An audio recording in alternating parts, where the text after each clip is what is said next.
Okay, so somebody asked me to do a video about float loading or lag, or you could call it maintaining your angle farther into the downswing, or I think even laying off the club, even though laying off is for the club to go this way, it's still in a way going this way is to go away from the ball. So that's maintaining angle as well. So how do you keep the club head farthest away from the ball until you get into the impact area, and then you have the most potential for speed, because you're covering the same distance or more distance in the same amount of time, which equals speed. All right. So there are a lot of versions of this. So let's see. So let me show you the basic element of this first of all. So what that all is different versions of, if you talk about the concept of lag, lag means to fall behind. So how do I make my club head fall behind every other movement in my body? So if it was going to be moving with me, it would look like this. I'm turning, I've exactly synchronized my turn and the swinging of the club head, which is the important element, right? What's this doing? Who cares what anything else is doing, really? What's this doing in space, speed, location, angles? That's golf. So, there it is. And now I'm moving with it. So, essentially what lag is, if you look at it as a global event in your body, it's not just this angle.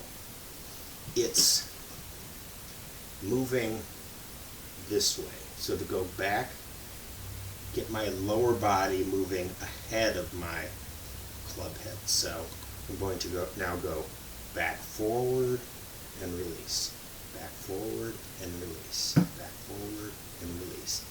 You see when I do that, as I'm going forward, this is going that way a little bit, because I've started forward at a certain time, not because I've done some deliberate motion, because I've started forward while this has not yet finished its swinging. So, release. And that is the essence of lag. So then if I take that to the top of the swing, it's back, forward, release, back, forward, release. As I'm going down, the club is hinging more. So, how do you feel that in your swing? And I think the person that wrote it made a good point, is that this is the most natural way to feel it. Because it's heavy, you can do a synchronized swing. But as soon as you start to put some speed on it,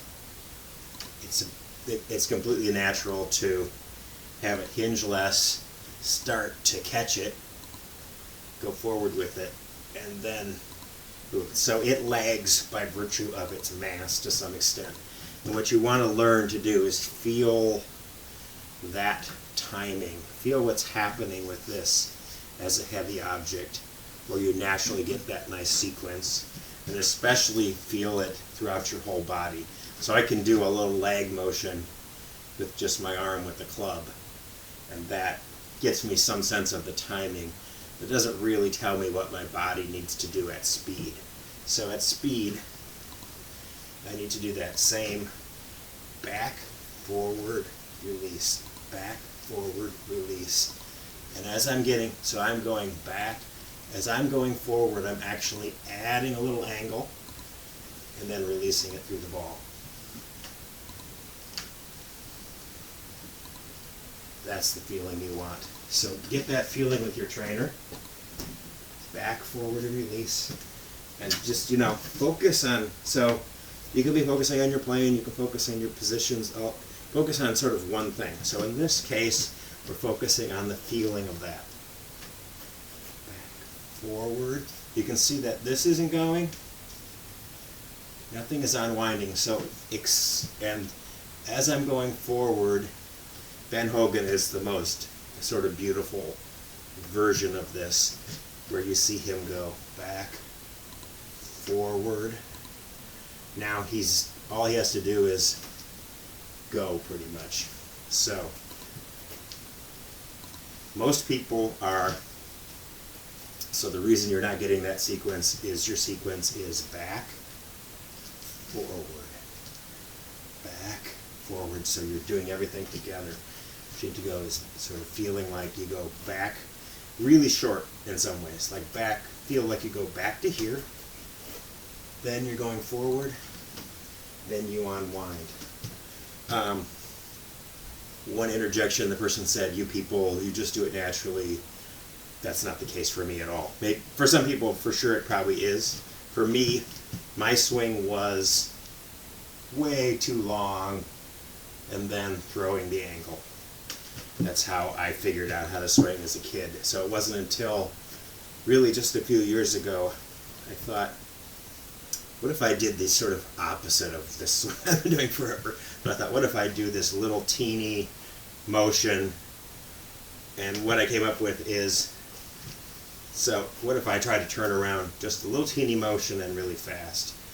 So what it did for me, it really taught me the timing of my hands, but also then I subsequently made my trainer and got better with my body as well. But if you do this here, so if you're trying to learn this, figure out the motions with the trainer, and then you want to just do little ones. So back, forward,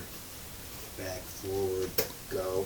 And what's cool about it, so you should feel like no hinge, hinging on the way forward, and then releasing the club. So watch this motion. It's a little bit deliberate. Not bad though. Let me turn off this. So, looked pretty small, right? 126 pitching wedge there. So, and be relaxed in your hands. You don't want to drive this motion by a deliberate action of your hands. You want to drive it with the timing of everything else. So, do this again.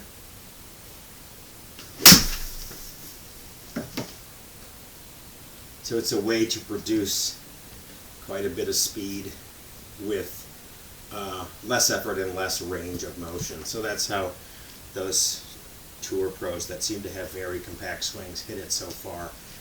They're getting to here with a lot of angle and releasing it very quickly. And they're doing it through sequence, not through holding something up or trying to force a position. You're just, so the way to feel it is either with this or your trainer. Let this be passive. You're like there. I don't think you should do so. I saw a video on the internet trying to get to a position and do something deliberate. I don't think you should really ever try to break out a motion into one individual thing, because what you do is you put a sort of a glitch, I think, in your swing when you do that. Every motion should be complete. So find the complete motion that has that sequence in it. And then work with that. So again, I'll go back to my trainer now.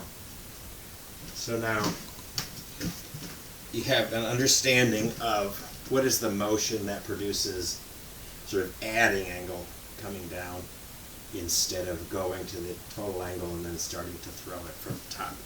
So now I'm going to do it.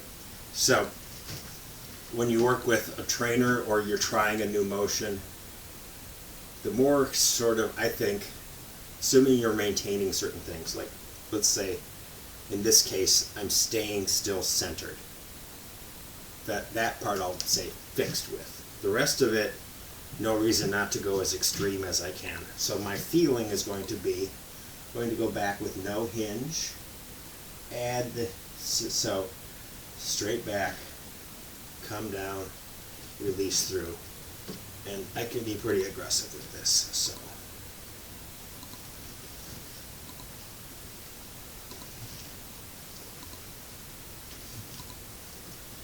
that's the feeling you want to get in your golf swing. So now you can see I'm using much more of my whole body to produce that. So now keep that feeling in my body.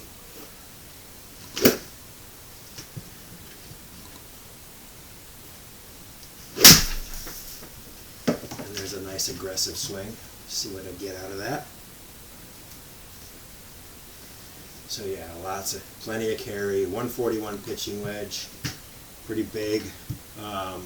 But also, so it's not just about how much, I put on that.